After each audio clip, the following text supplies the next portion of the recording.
Christian Cotten, psychosociologue, porte plainte contre X avec constitution de partie civile devant le doyen des juges d'instruction du tribunal judiciaire de Paris au sujet de l'affaire Jean-Michel Trogneux-Brigitte Macron.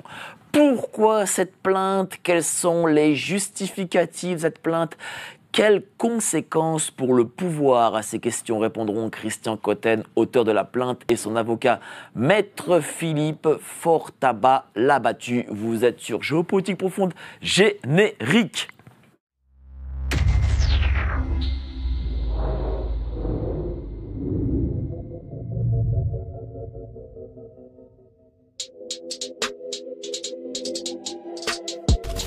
Nous sommes en guerre.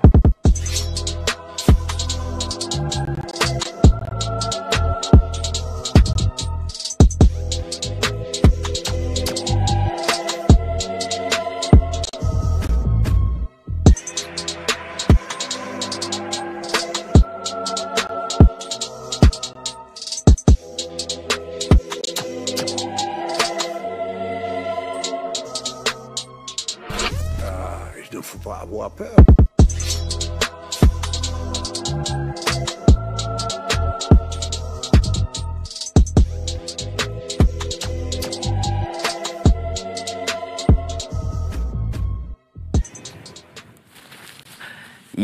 Il ne faut pas avoir peur. Bonsoir à tous, vous êtes sur Géopolitique Profonde, la chaîne qui est là pour remplacer les médias subventionnés. On va parler de la plainte contre X sur l'affaire Jean-Michel, comme Apolline de Malherbe, évidemment, n'en parlera jamais.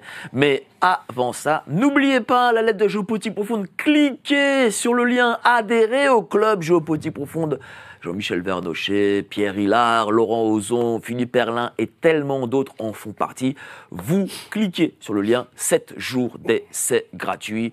Et n'oubliez pas, il ne faut pas avoir peur. Alors bon, Noël c'était il y a 2 jours, mais quand même, n'ayez pas peur. Donc allez-y, géopolitiqueprofonde.com, la boutique. Je reçois pour ça notre ami Christian Cotten, psychosociologue, il est à ma droite. Bonjour cher Christian, comment ça va? Bonjour Mike. Ça fait plaisir de vous voir. Tout va bien. Je vous vois souvent au tribunal, pour Natacha, oui, etc. Depuis 25 ans. Mais là, c'est bon, là, vous êtes en plateau, c'est bien. 30 ans même, 30 ans. Et votre avocat, maître... Où est-il, votre avocat? Voilà. Il est ici présent. Vous allez nous expliquer avec Christian Cotten pourquoi de cette plainte.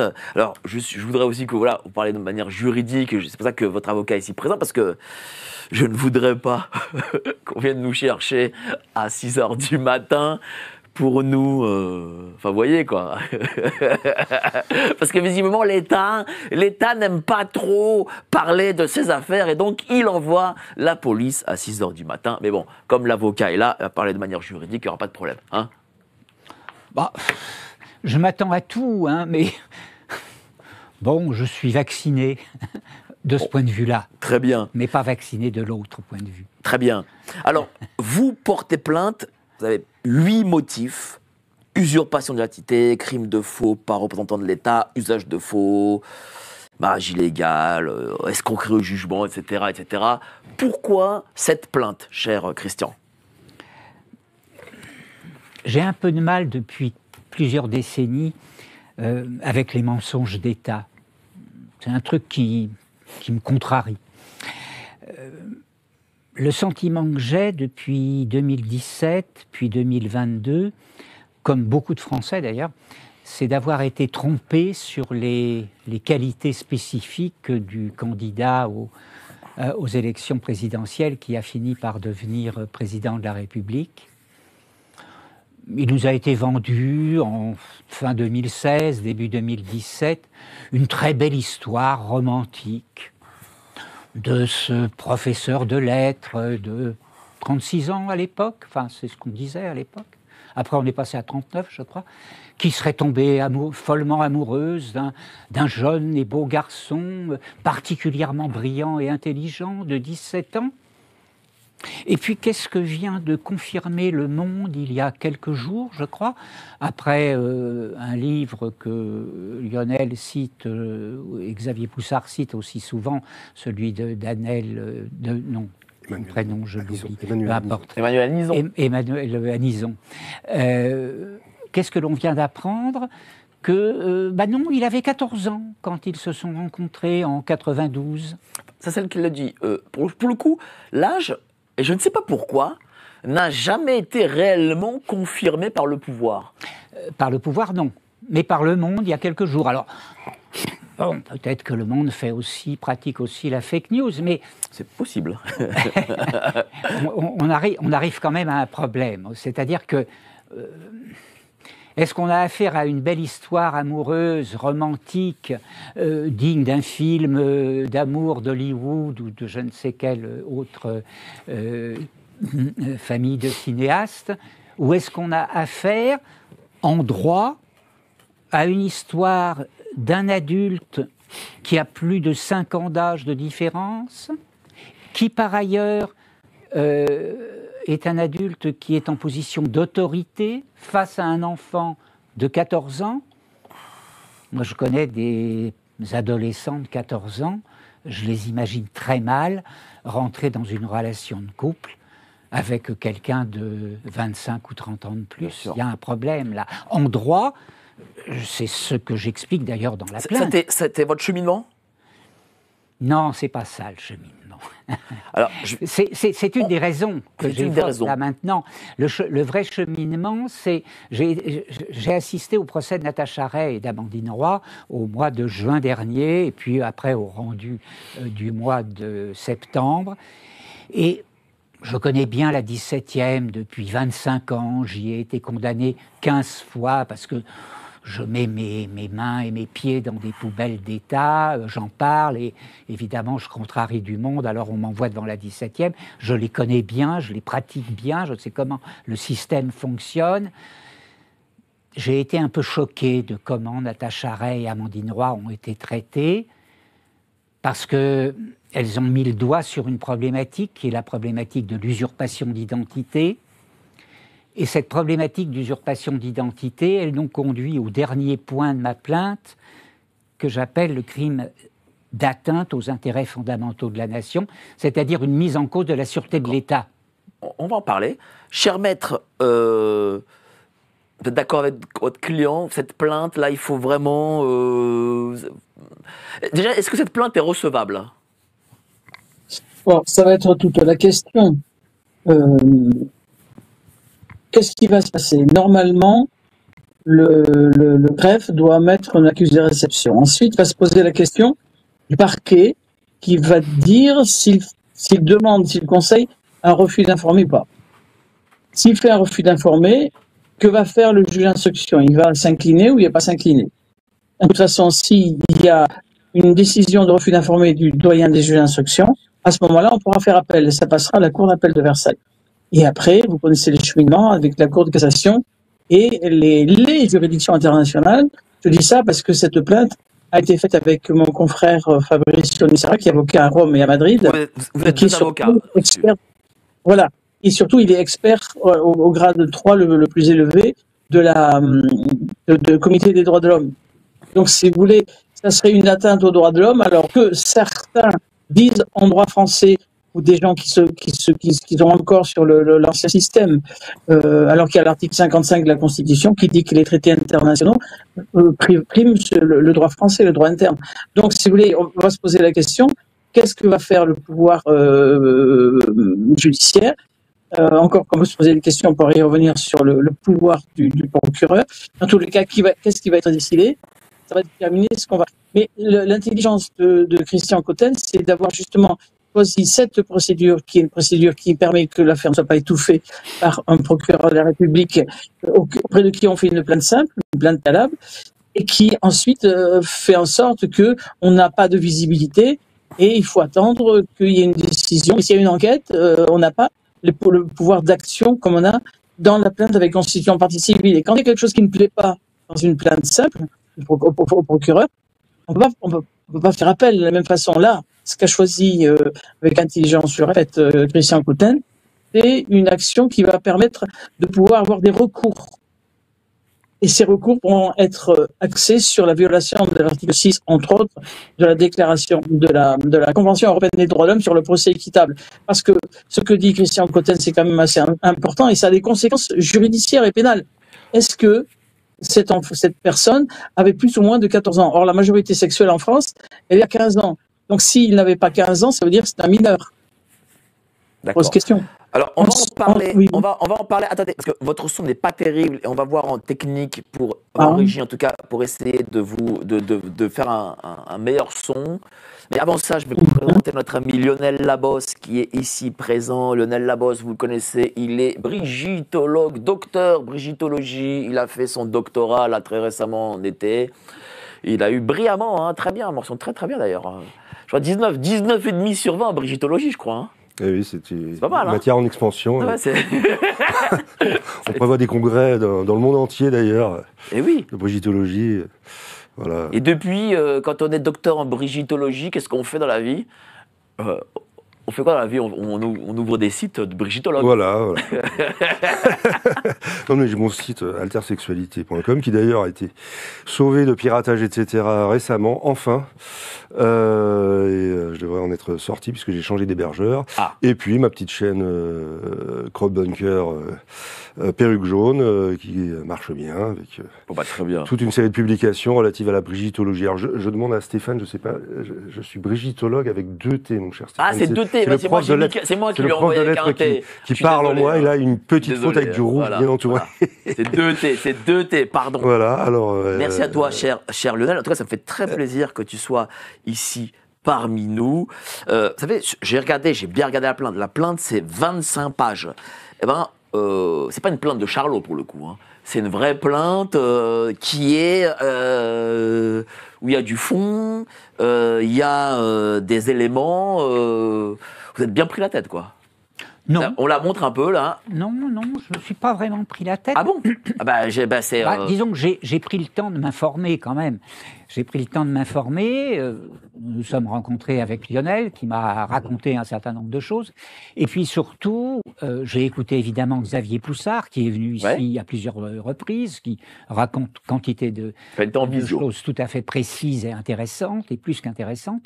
Et puis, j'ai pris le temps de consulter le site pressibus.org, qui est ma principale source d'information. Et vous avez contacté aussi 2 avocats, donc maître Philippe Fortabat-Labattu qui est ici présent, ainsi que maître Fabrizio Nucera Giampaolo. Tout à fait. Donc là, vous avez fait quelque chose, un gros travail à 3, quoi. Il se trouve que depuis 25 ans, j'ai un ange écrivain et conférencier qui est très généreux avec moi. Donc, je prends le temps de lire, je prends le temps d'écouter, et puis un soir, je vais me coucher et je demande à mes anges de bien vouloir me donner le texte que j'attends. Et puis, ça vient tout seul. Enfin, très bien. Voilà. Dis-moi, Stéphane, est-ce que la liaison avec Maître est reprise? Eh bien, alors je vais lui poser une question. Pourquoi plainte contre X, cher Maître? Alors, on peut faire une plainte soit contre personne dénommée, M. Dupont, ou plainte contre X. Au niveau des risques de diffamation ou de dénonciation calomnieuse, ça revient au même parce que si la personne est bien identifiée. Mais le fait de faire une plainte contre X élargit le champ de recherche. Est-ce qu'il est possible, si vous avez des écouteurs, cher Maître, de mettre des écouteurs ou pas? Ou alors de repartir et de revenir? Non? Oui, je vais essayer. Allez, faites ça parce que le problème, c'est que le son est très haché. Bon, c'est pas grave. Cher Christian, pourquoi plainte contre X? Tout simplement parce que M. Jean-Michel Trogneux n'est pas la seule personne ciblée. On met en évidence que à partir du moment où l'on considère qu'il y a usurpation d'identité, on pourra revenir qu'est-ce qui conduit à cette conclusion-là de manière aussi claire et aussi nette. À partir du moment où on considère qu'il y a usurpation d'identité, alors il y a de faux papiers d'identité. Et s'il y a de faux papiers d'identité, il y a des représentants de l'État qui ont délivré ces papiers d'identité. Donc la plainte contre X est justifiée parce que là, du coup, je ne D'accord. les connais pas, on ne les a pas identifiés, ceux-là. Il va falloir chercher. La grande différence entre une plainte devant un doyen des juges d'instruction et puis une citation directe, c'est que lorsque l'on s'adresse au doyen des juges d'instruction, c'est dans le but d'avoir une instruction parce que justement, il y a des choses à instruire, il y a de la lumière à faire sur un certain nombre de choses, ce qui est le cas là dans l'espèce. Nous avons beaucoup d'éléments Je sais très bien que l'on m'interroge, on me sollicite sur Internet de différentes façons. Quelle preuve avez-vous ? Nous n'avons pas la preuve définitive qui serait un De aveu. qui est qui? Mais vous avez j'imagine des indices. Nous avons ce que l'on appelle en droit un faisceau d'indices cohérents, convergents, devant un tribunal, une cour d'assises. Lorsqu'un procureur ou des avocats présentent un faisceau d'indices cohérents et convergents, à la fin, ils sont susceptibles d'emporter ce que l'on va appeler l'intime conviction d'un magistrat, l'intime conviction d'un jury. Nous en sommes là. Nous avons quantité d'indices convergents qui démontrent qu'effectivement, nous avons une usurpation d'identité. Parce que c'est ça le fond du problème. Alors après, le reste s'ensuit, le faux, l'usage de faux, ce que je suis bien obligé d'appeler un viol sur mineur. 5 ans de différence d'âge, personne ayant autorité, même si c'est un mineur de 17 ans, c'est quand même un viol. Ça reste inconditionnel parce que on ne sait. Alors, il se dit que la rencontre se serait faite à 14 ans, mais en fait, on ne le sait toujours pas. Même si elle s'est faite à 15 ans. Oui, mais on ne sait pas, même à 15 ans. Ça change rien. Mais on ne sait pas encore. On ne sait pas encore s'il y a eu consommation. On ne le sait pas. On n'a pas la preuve. Là, les parents, on dit que les parents ont évacué le jeune garçon sur Paris pour tenter d'interrompre la relation qui ne s'est pas interrompue. Bon, puis on nous a tellement vendu une tellement belle histoire, c'est vrai. romantico-littéraire. Et cette histoire, ça vous a fait tiquer? Non, mais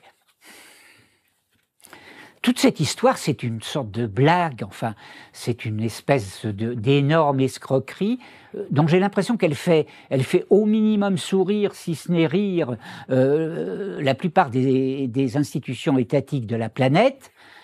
Et puis, à la fin, ce dossier constitue un outil de chantage pour n'importe quel État, et donc de chantage et de pression sur l'État français. Est-ce que c'est pour ça aussi que vous portez plainte en vous disant, voilà, s'il y a un secret qui touche la tête la plus importante de l'État, qui est chantage en effet, eh bien notre pays n'est pas bien représenté. J'ai discuté tout cela avec un magistrat, oui. Il n'y a pas très longtemps, en retraite certes, mais magistrat tout de même, il me dit, insiste sur la problématique de la sûreté de l'État. Parce que c'est la sûreté de l'État qui est en cause là dans l'histoire, fondamentalement. Tout simplement, je pense que Lionel pourra développer ce point-là. Ne vous inquiétez pas, il aura la parole. Lionel, il n'est pas venu pour rien. Non, je sais.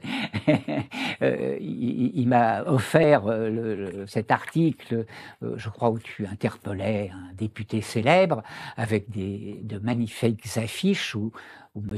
Macron était interpellé. Il faudra les montrer, Lionel, et puis expliquer. On a là un parfait exemple d'un État qui laisse s'afficher en grand dans ses rues, au bord de ses autoroutes, cette usurpation parce que d'identité. souvent on me dit, je dis aux gens, voilà, j'ai mis en avant cette affaire parce que déjà, il y a des journalistes qui ont enquêté, il faut respecter l'enquête des journalistes, donc c'est totalement logique de leur donner la parole. Et les gens me disent, oui, mais vous comprenez, quel que soit le genre ou la sexualité de ces gens, on n'en a rien à foutre. Souvent, les gens vous disent ça. Hein. Moi non plus. Et pourquoi? Non, mais moi, je pense que c'est. Non, mais je pense qu'en fait, on peut pas l'évacuer comme ça, non. Parce que vous l'avez dit vous-même, cher Christian, il peut y avoir chantage. Ah ben c'est clair, mais soyons clairs. Les échos que nous avons... Alors évidemment, je ne vais pas apporter des bouts de papier qui prouvent cela, mais on a quelques échos très claires de différents États, dont on sait bien que les relations avec l'État français ne sont pas franchement au beau fixe.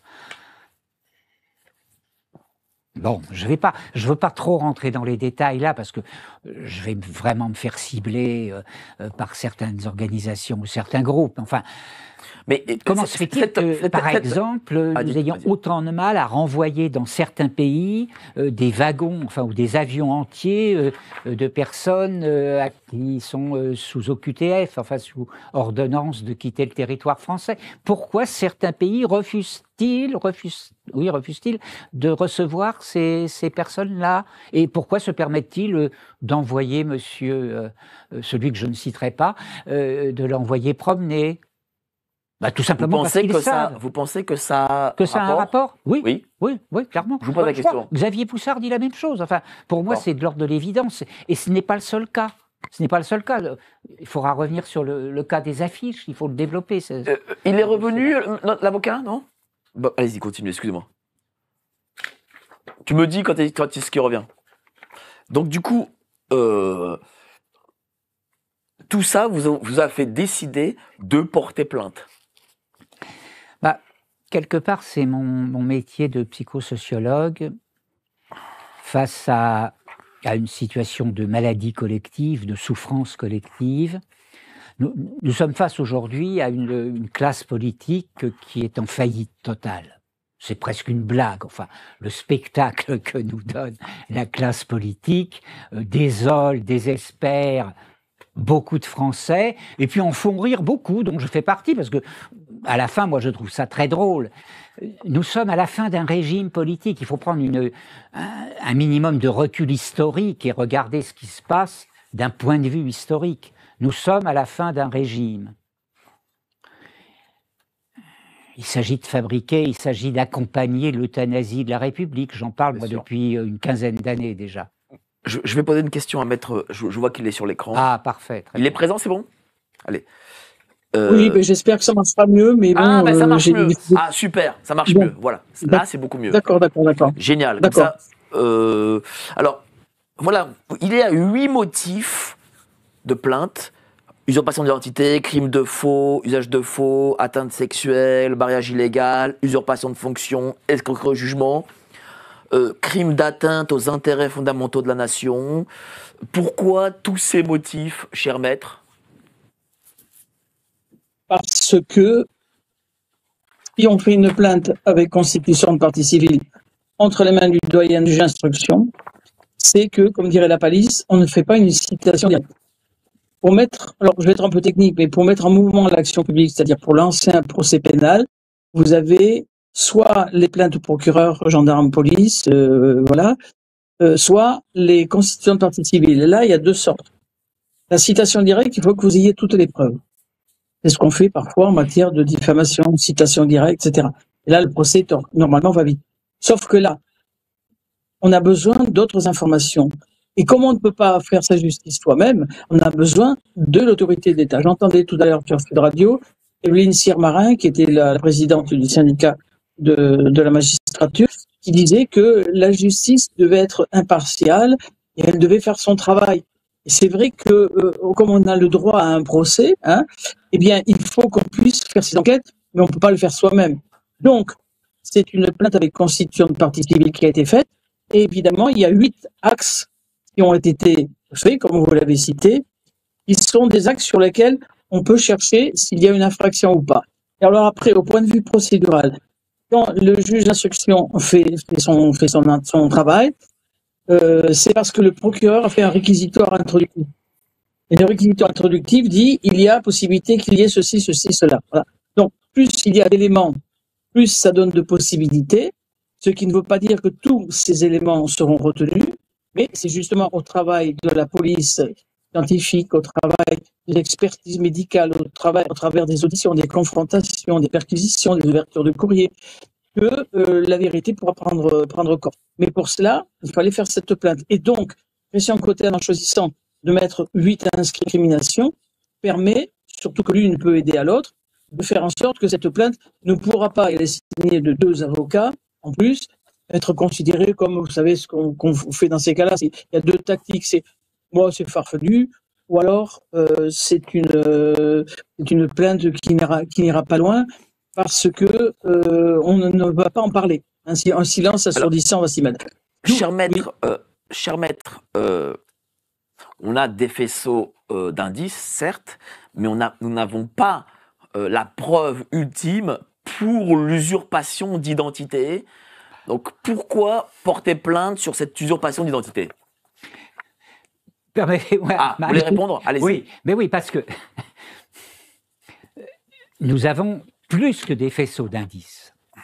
Si l'on va regarder de près le site Precibus.org, écrit, développé par un ingénieur à la retraite passionné de généalogie, et dont l'épouse et les enfants sont par ailleurs cousins de la famille Trogneux. Ah bon? Ah bah oui. Ce n'est qu'un hasard. On sait bien que le hasard se définit par le fait de ne pas en être un. Et Alain Béran, donc l'auteur du site. Il s'appelle Alain Béran? Alain Béran. D'accord. Qui est cité dans la plainte, puisque et donc il est cousin de son épouse et ses enfants, donc sont cousins de la famille Trogneux. Ah ouais. Je l'invente pas, c'est lui qui l'explique et qui l'expose et qui l'écrit sur son site. Cousin par alliance, qu'est-ce qui fait qu'ils sont cousins? Oui, cousin par alliance, puisque enfin c'est. Après, je ne sais pas le degré de cousinage entre son épouse et la famille Trogneux. D'accord. Ce sont des cousins. Bon, d'accord. Ça se fait assez rapidement, le cousinage. Et donc, sa femme a peut-être connu monsieur et madame Trogneux. Il ne le dit pas. Il ne le dit pas. Il ne le dit pas. D'accord. Il ne rentre pas dans les détails, mais il dit, oui, mon épouse et mes enfants sont cousins de la famille Trogneux. Peut-être Lionel a-t-il d'autres détails que je n'ai pas. Lionel. Mais ça, c'est anecdotique, c'est pas ça le fond de la question. Sur son site, c'est comme pas rien. Vous dites cousin. J'apprends ça maintenant. C'est pas rien. C'est pas rien. Non, c'est vrai. C'est présenté, c'est écrit dans la première pièce jointe que je mets dans la plainte, puisqu'il y a une quinzaine de pièces jointes quand même, qui sont souvent des extraits de Precibus. Il y a 1 ou 2 articles de Lionel, et puis d'autres articles encore.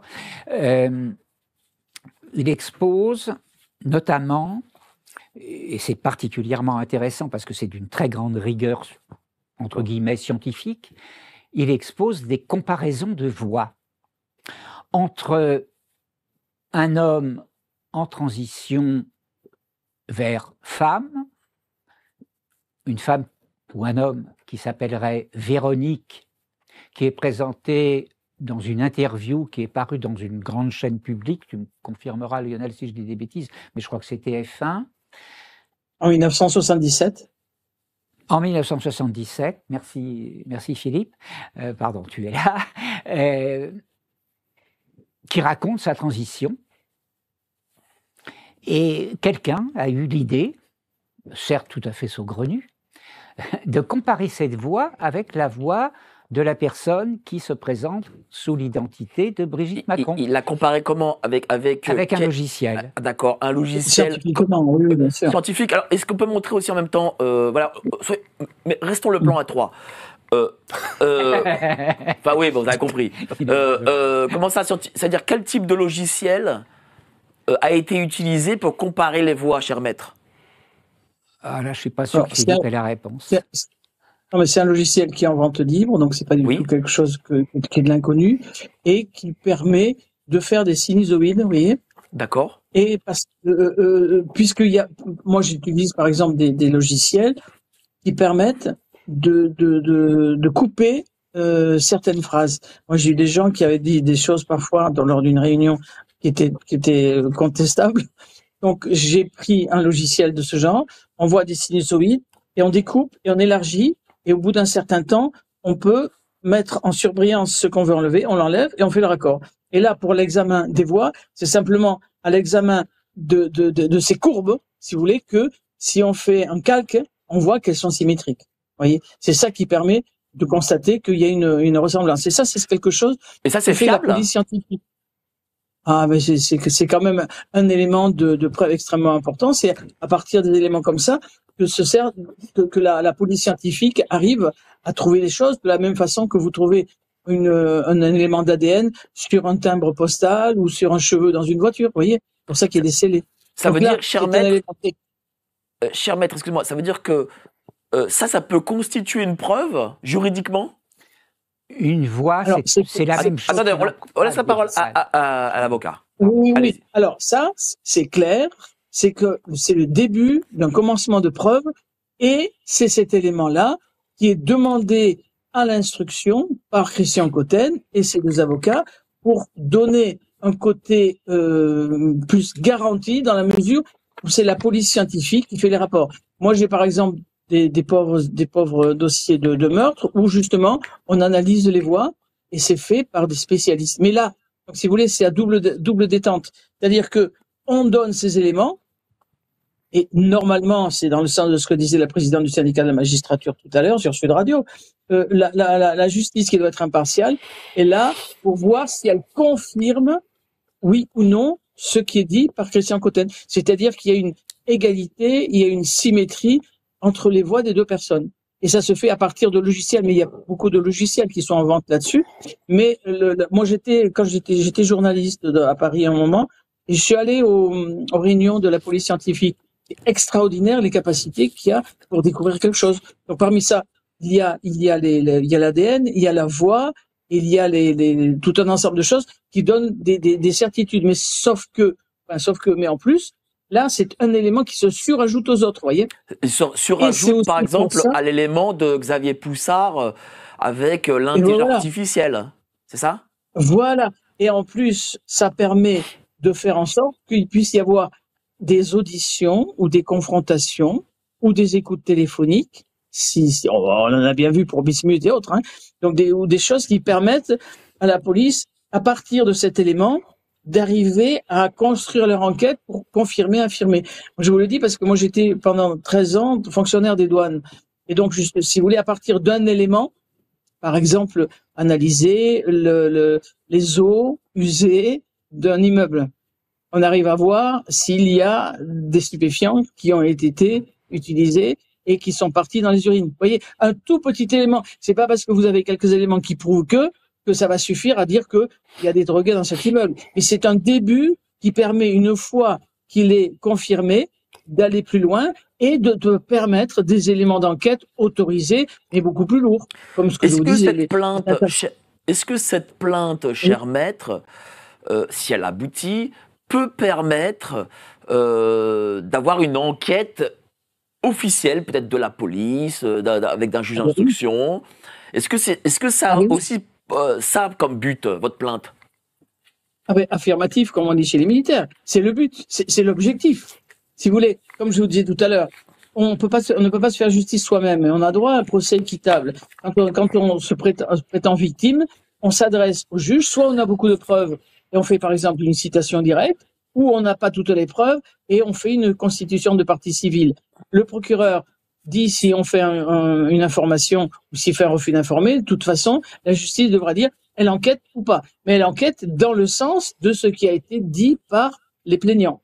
Cela dit, les plaignants, normalement, sont entendus en tant que partie civile ou le plaignant, et là, il peut préciser aussi ses désirs en discussion concrète, puisque il n'y a pas que les avocats, il n'y a pas que les plaignants qui ont la science, si vous voulez, pour ça, et c'est pour ça que il y a le juge d'instruction, le procureur dans une justice impartiale dont parlait la présidente du syndicat de magistrature, ça peut permettre d'avancer avec les experts pour faire aboutir à la manifestation de la vérité. C'est ce qui est recherché par le principe de la plainte. Cette plainte date du 13 décembre.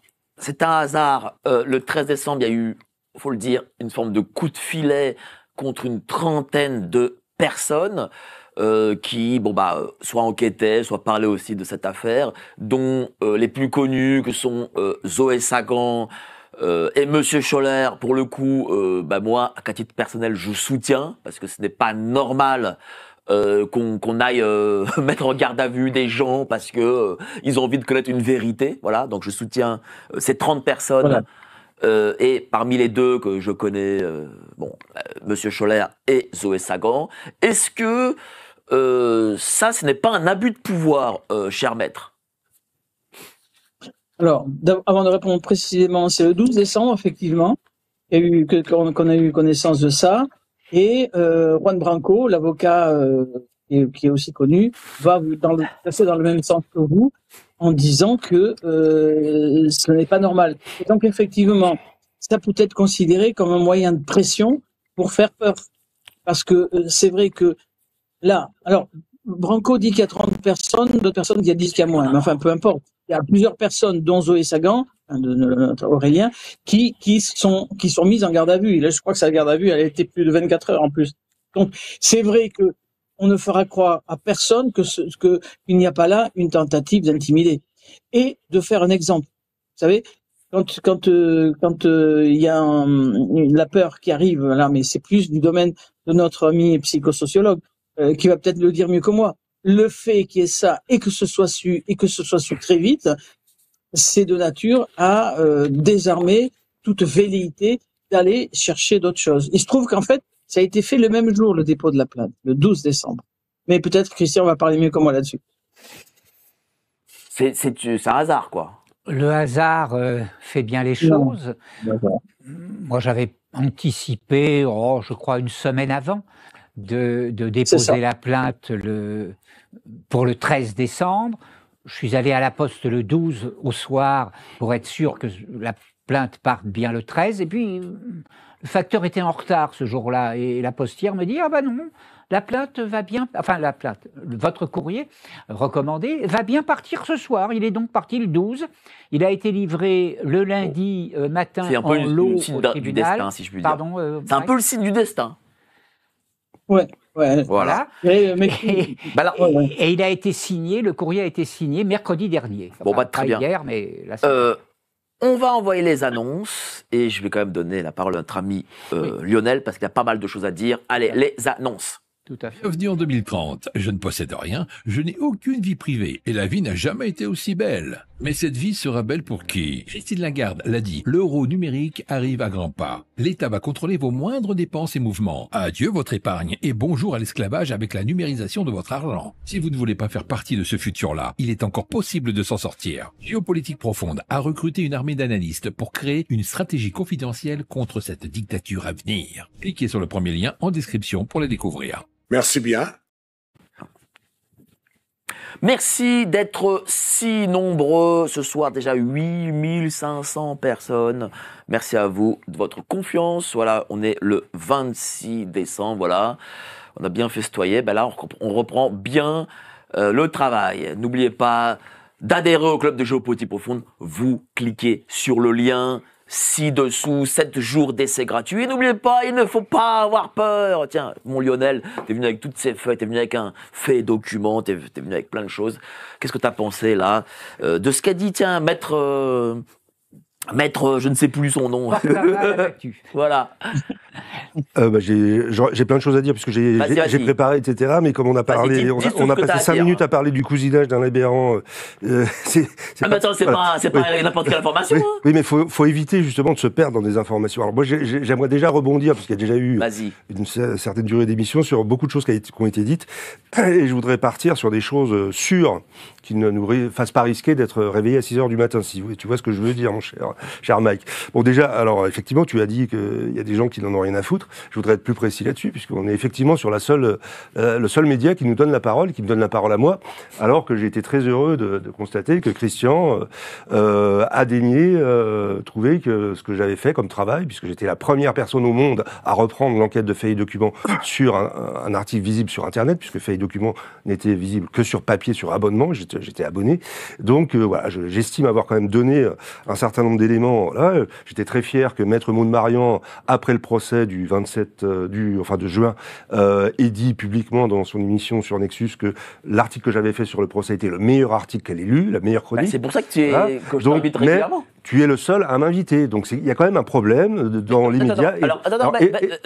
Mais conclue quelque chose, parce que là, j'arrive si tu me laisses parler. Vas-y. Tu remarques que je ne coupe jamais la parole. C'est vrai, ce que je fais souvent. Oui, ce que tu fais souvent. Et moi, je constate auprès de mes étudiants que le fait que les gens se coupent la parole tout le temps dans les médias a une influence dans les cours. Alors, André Berkoff a déclaré dans son interview de Juan Branco, André Berkoff a dit « Moi, j'en sais rien et puis je m'en fous » à propos de l'adresse de cette affaire, puisque Juan Branco a été le premier à le coincer au bout de 3 ans sur l'affaire Trogneux. Il a été obligé d'en parler dans son émission sur Tocsin. Et André Berkoff, évidemment, c'est le monsieur qui a été auquel Xavier Poussard avait consacré un fait et document. J'ai un petit visuel que Stéphane peut nous trouver, le numéro 516 de fait et document, où il avait classé André Berkoff. C'est pas celui-ci. Non, c'est avec le visage d'André, je crois. Voilà. Et voilà, celui-ci. Et il a classé André Berkoff avec Cyril Hanouna, qui a eu droit à 2 autres numéros par la suite, dans les contrôleurs d'opposition. Et donc, en fait, André Berkoff, il pose des limites, comme le dit notre ami Poussard, et il y a une limite à ne pas dépasser, c'est celle-ci. C'est pas le seul. Il y a un autre personnage. Alors, ce sont des gens très bien. Oui, enfin, moi, je dirais comme Fabius sur Al-Nosra, qu'il fait du beau boulot, quand même. Sans vouloir être l'avocat d'André, c'est vrai que hormis... Non, mais là, je peux quand même rajouter quelque chose. Hormis nous, et peut-être Xavier et 2-3 personnes, il n'y a aucun média, même alternatif, et peut-être, et je ne les critique pas, qui veulent parler de cette affaire. Alors, je continue, puisque tu me coupes de mon... Didier Maisto, qui est un peu comme à mettre dans le même sac qu'André Berkoff, donc je le répète, on va se faire des amis. Comme le disait Laurent Fabius du Front Al-Nosra, ils font quand même du bon boulot, donc il faut quand même leur rendre hommage, ils sont quand même utiles, mais Didier Maisto a justement découvert, grâce à l'article que Christian citait du Monde, sur lequel je reviendrai, parce que j'ai beaucoup de choses à dire j'ai des choses à dire essentielles sur cet article, mais je vais être synthétique, que Didier Maisto a découvert que la rencontre avait eu lieu à l'âge de 14 ans. Or, ça fait quand même assez longtemps qu'on l'a dit, Emmanuel Lamison l'a dit, ça a été publié dans Libération, dans un article, donc le 14 ans, c'est acté. Contrairement à ce que tu dis, il n'y a pas besoin qu'il y ait eu une consommation sexuelle. L'atteinte sexuelle, surtout quand il s'agit d'un adulte ayant autorité, et j'en fais partie, parce que je suis enseignant, il n'y a pas besoin de consommation. Il y a quelque temps, on a eu la procès d'un professeur de français dans le sud de la France, qui a été inquiété parce qu'il avait juste essayé de draguer une jeune fille de son cours, juste par des échanges de mails, etc. Alors, il faut revenir à cet article du Monde qui est très important. Parce que, je cite la phrase à laquelle Christian a fait allusion, c'est donc un article qui a été... C'est une enquête en fait assez longue, sur plusieurs mois, mais qui a été publiée là en 4 livraisons dans Le Monde la semaine dernière. Je cite une phrase, mais il y a autre chose. La singularité du couple formé avec Brigitte, rencontré quand il avait 14 ans, et cette vie qui ne correspond à rien, etc., comme l'a résumé un jour Emmanuel Macron lui-même, ont suscité de sordides attaques contre lui et son épouse, notamment de la part de l'agence pro-Kremlin Sputnik et du tabloïd russe Komsomolskaya Pravda. Et là, on arrive aux insultes habituelles de ce genre de presse. Or, ce qui est important dans cet article, c'est pas du tout ce qui est dit, c'est qui sont ces rédacteurs. Et parmi ces 3 rédacteurs de cette longue enquête, il y a Madame Ariane Chemin. Qui est Madame Ariane Chemin? Tu la connais peut-être? Non. C'est une femme qui a écrit un livre qui s'appelle Le Mauvais Génie. C'est un livre sur Patrick Buisson. Et pour écrire ce livre, elle s'est fait cornaquer par Monsieur Emmanuel Aratier. Et donc le prédécesseur de Xavier Poussard. Et donc, elle accorde foi à Emmanuel Aratier, elle accorde foi à Xavier Poussard et à Fait et Document, comme beaucoup de journalistes et d'hommes politiques qui sont tous abonnés à Fait et Document. Mais dans cet article du Monde, elle insulte à peu près les brigittologues, etc. Elle nous insulte. Elle parle d'une intox insensée qui circule dans les sphères complotistes et les réseaux d'extrême droite, mais elle ne nomme pas Fait et Document. Voilà. Donc elle connaît parfaitement, et on le sait par un livre qu'elle a publié, qu'on peut regarder, dans lesquels il y a des notes qui citent Emmanuel Aratier. Et par contre, elle ne cite pas le principal auteur de la principale déclaration, qui est une preuve, pour moi, une preuve journalistique. C'est-à-dire que, est-ce que tu permets que je cite le document que Stéphane avait commencé à montrer, qu'il peut remontrer maintenant, le document de Fait et Document. Voilà, celui-ci. C'est un document essentiel, puisqu'il date, il fait partie il a été publié dans le numéro 529 de Fait et Document, qui date Ce document est sur la plainte de juin 2024, donc ça fait plus de 6 mois, donc il n'y a pas eu de plainte. Et il dit... Brigitte est en effet née homme sous le nom de Jean-Michel Trogneux. Cet individu qui se fait aujourd'hui appeler Madame la Présidente s'est fait connaître sous l'identité civile de naissance de sa sœur, Brigitte Trogneux. C'est donc en se présentant au grand public sous l'identité de sa sœur cadette Brigitte que Jean-Michel Trogneux s'est installé à l'Élysée et s'est hissé au sommet de la République. Fait et Document n'a jamais été poursuivi pour cette affirmation et met au défi l'Élysée d'engager des poursuites. Il n'y a eu aucune poursuite. Donc ça, pour moi, c'est une preuve indirecte. C'est-à-dire que nous sommes autorisés, puisque nous lisons la presse, de citer cette presse-là, que Madame Ariane Chemin n'a pas le courage de citer, mais sur laquelle elle s'appuie d'autre part, pour dire « ça a été publié, nous demandons des comptes à la personne qui s'appelle Brigitte Trogneux, voilà, et pourquoi il n'y a pas eu de poursuite. Et voilà, c'est peut-être une raison pour laquelle moi non plus je ne suis pas poursuivi, parce que moi je ne parle pas trop du cousinage d'un Bérange, je n'entre pas dans des choses dangereuses, mais je m'appuie toujours sur des faits et des documents. C'est-à-dire je suis un monsieur qui est un modèle pour moi, qui s'appelle Xavier Poussard. Voilà. Xavier Poussard, oui. Que l'on soutient. Moi, que l'on soutient, et il en a besoin actuellement, puisqu'il voilà. il a été viré de faits et documents par Alain Soral, pour des raisons mystérieuses, mais quand même, on peut deviner pour quelles raisons, des pressions, je ne sais pas. Et je voudrais encore, si tu permets, rebondir sur ce qu'a dit notre ami Christian, parce que faut éviter d'entrer dans les détails, mais par contre, il faut toujours citer des sources sûres, incontestables. Madame Sylvie Baumel, qui est une écrivaine, une des premières écrivaines à avoir écrit un livre sur cette personne extraordinaire que nous avons la chance d'avoir en France, et qui sera vraiment dans les annales de l'histoire de France pour des siècles et des siècles, elle a écrit un livre qui s'intitule « Il venait d'avoir 17 ans ». Et dans ce livre, elle écrit: pendant la campagne présidentielle, quand il a bien fallu livrer quelques détails sur les circonstances de leur rencontre, les époux Macron ont tout fait pour que les 3 mots fatals « détournement de mineurs » ne soient jamais prononcés. Donc là, nous citons une journaliste, nous sommes sous couvert de toute poursuite. Voilà. Et puis, elle commençait, avant de dire ça, elle parlait d'une voisine des Osières, planquée derrière son rideau, donc à l'époque où ça se passait, qui comptabilise les allées et venues d'Emmanuel et décide qu'il est de son devoir d'informer la direction de la Providence. Au moins, celle-ci signe-t-elle la missive de son nom.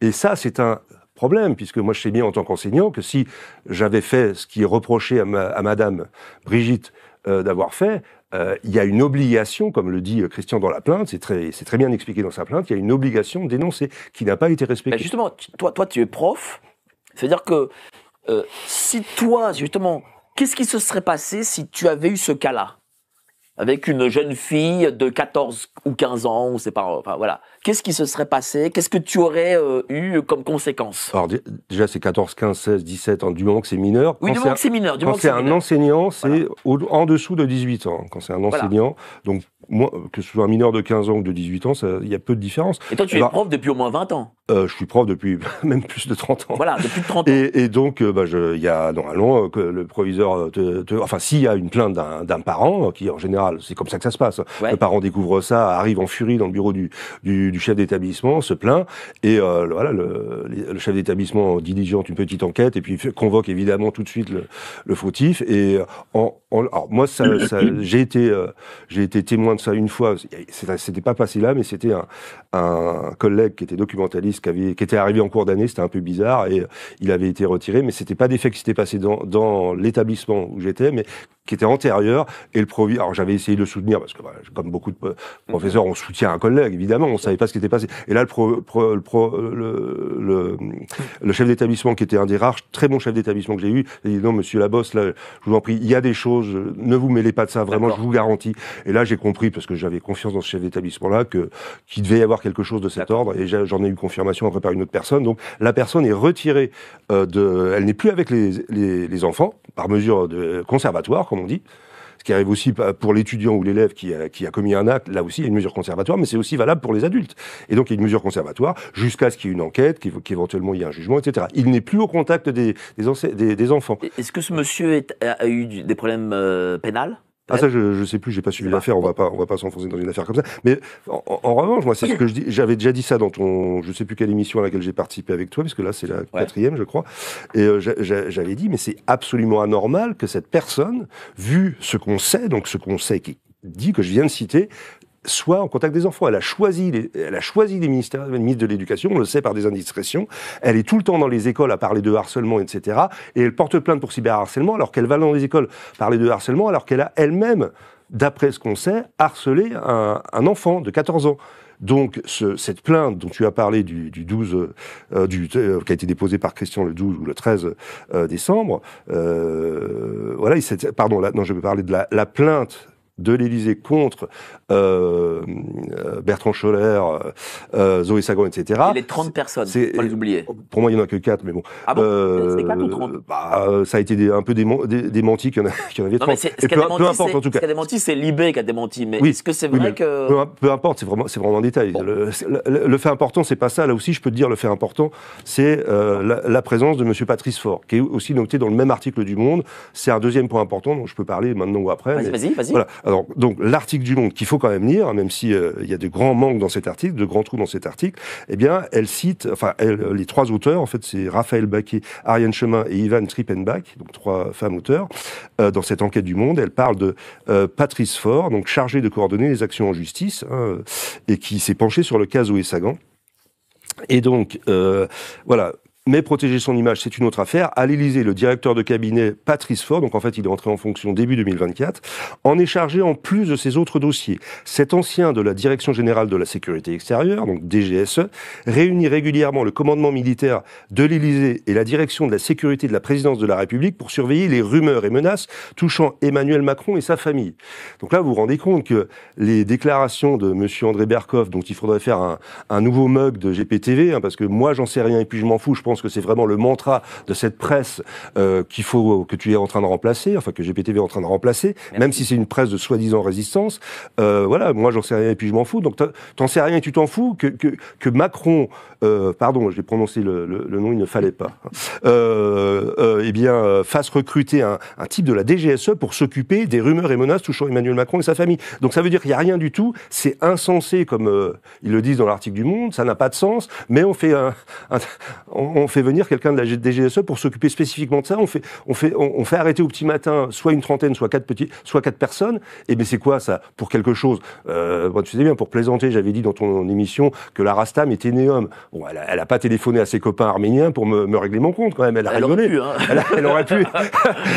Elle en a rigolé. Enfin, c'est le réflexe de tout le monde. Et voilà, tu rigoles si c'est faux. Et puis tu vas montrer une photo de toi enceinte si t'es censé avoir eu 3 enfants. On parle de ton frère. Bah, t'invites ton frère à l'inauguration de Notre-Dame. Non, à l'inauguration de Notre-Dame, on a vu la mère de monsieur Emmanuel Macron, mais on n'a pas vu le fameux frère, le fameux trogneux dont monsieur le maître Enochi, l'excellent avocat de l'Élysée, a brandi la carte d'électeur, si vous voulez. Donc, enfin, il y a du foutage de gueule. Mais là, pour moi, ils sont en perdition parce que c'est un canard sans tête. L'Élysée, comme vous le disiez tout à l'heure, là, ils font n'importe quoi. Hein. Moi, je pourrais en citer d'autres, mais écoute, il y a 2 jours, donc le 23 décembre, nous avons Gala et Closer. Alors j'ai fait des captures d'écran, j'ai fait une capture d'écran pour notre ami Stéphane de Closer, un article de Closer qui est...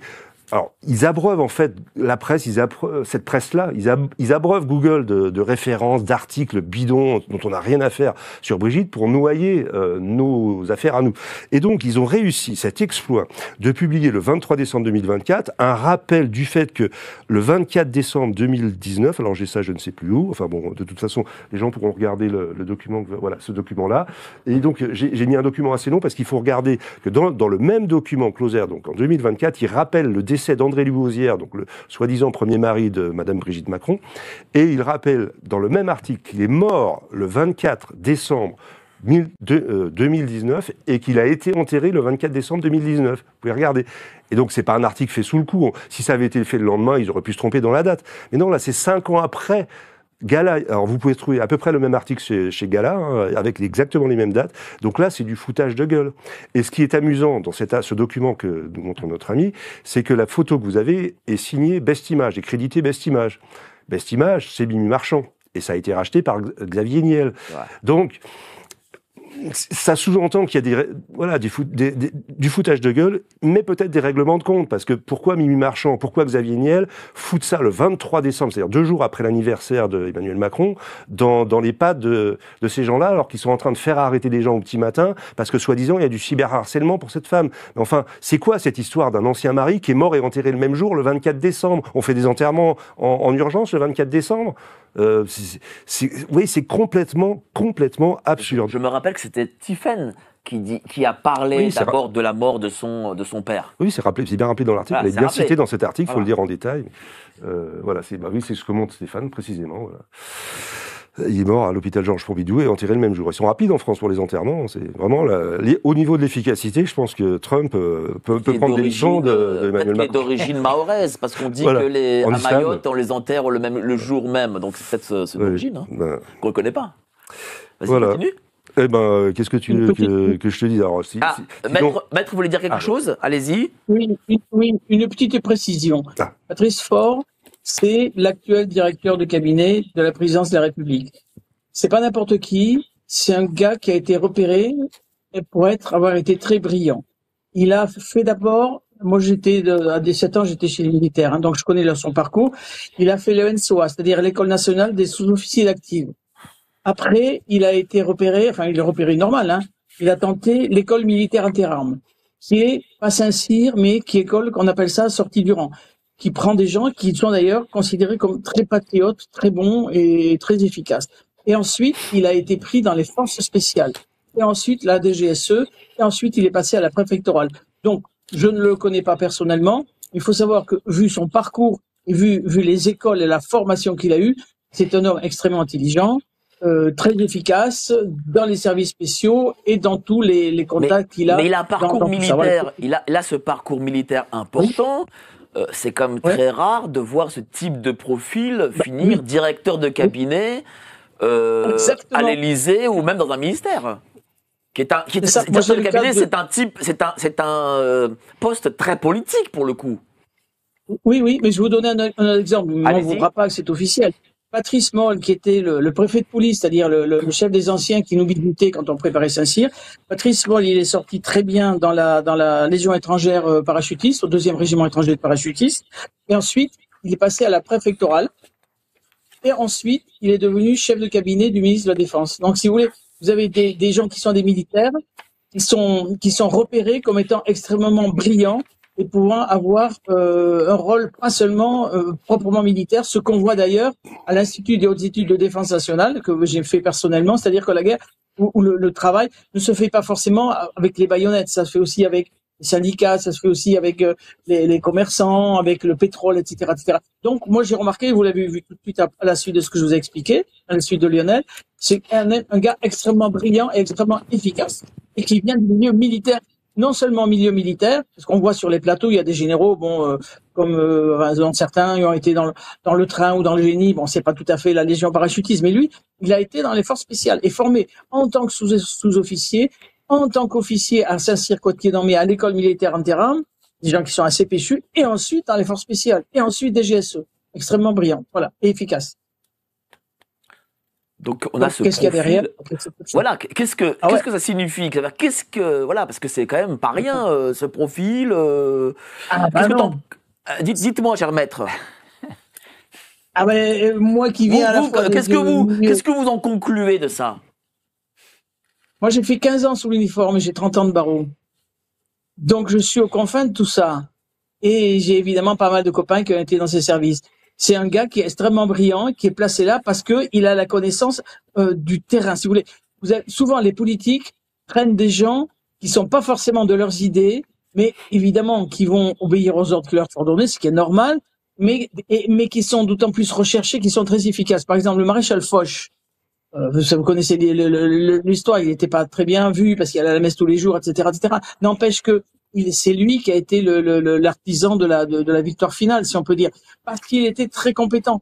Ensuite, moi, quand j'étais au syndicat des douanes, on m'avait dit que Jox, qui avait ses idées, aimait bien les tradis français ou catholiques parce qu'ils étaient compétents. Ça fait penser un petit peu aux Turcs qui employaient des chrétiens parce qu'ils avaient confiance. Ils avaient confiance. Donc, si vous voulez, c'est un homme qui, à mon avis, risque d'être extrêmement efficace parce que il a les connaissances intellectuelles par son parcours. Mais cher maître, est-ce que ça signifie qu'en fait, tout en haut là, à l'Élysée, ils veulent faire taire cette rumeur entre guillemets? Est-ce que c'est ça en fait le message qu'ils envoient?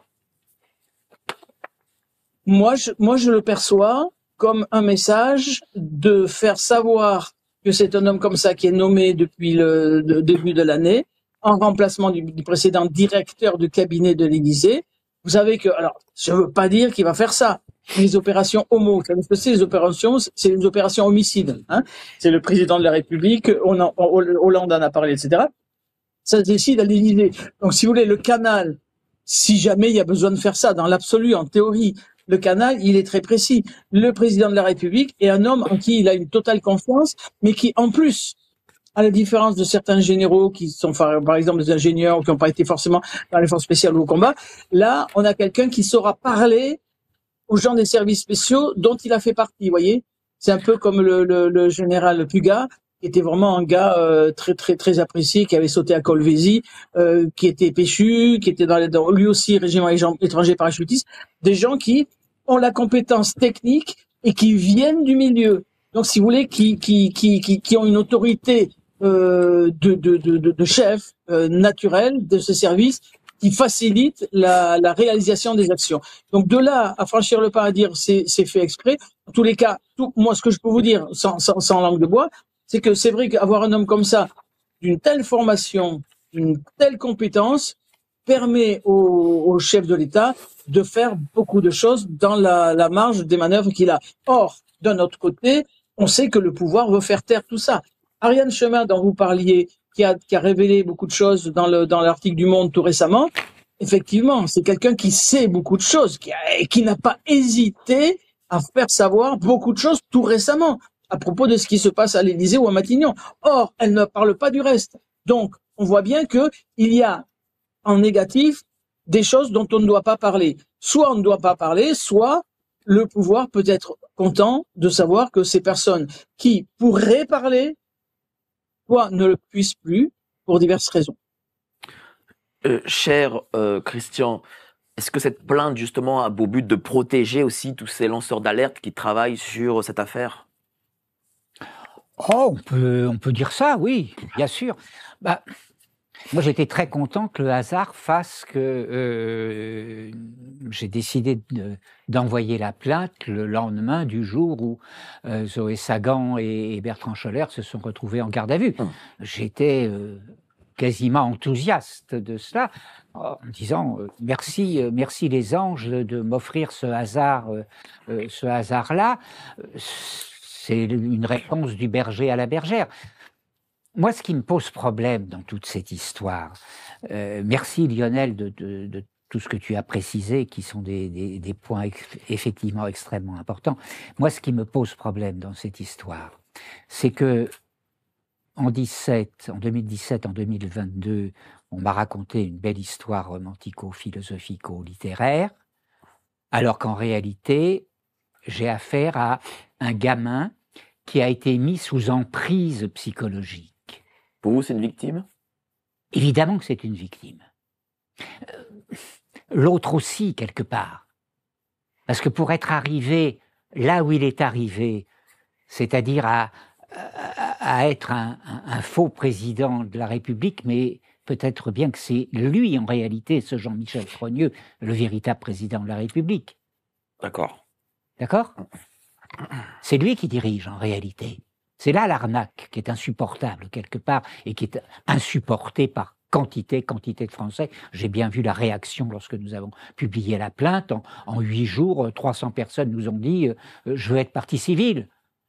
Bon, on ne va pas les prendre tout de suite parce que ça va leur coûter de l'argent, il faut une consignation, etc. Donc, on va attendre un petit peu, on va temporiser. Mais justement, comment ça va se passer? Oui. Vous avez posé cette plainte et vous voulez constituer un maximum de personnes parties civiles? Non, comment ça se passe? Je ne le souhaite pas parce que c'est très compliqué, ça coûte cher. Ça pourra éventuellement se faire si un jour il y a un procès. Effectivement, la justice sait gérer 500 ou 2000 parties civiles dans un procès. Mais on verra ça bien plus tard. Cher maître, vous vouliez rebondir? Oui. D'abord, tout de suite sur ce que dit Christian, il y a un grand procès médical où il y a eu des centaines de victimes qui s'étaient constituées partie civile. Donc c'est tout à fait possible. Juste une petite précision. On ne peut pas exclure, on ne peut pas dire qu'il y ait ça, c'est pas du complotisme, mais on ne peut pas exclure que les équipes qui préparaient cette plainte aient été l'objet d'écoutes téléphoniques ou d'informations, de renseignements, parce que c'est quand même assez surprenant.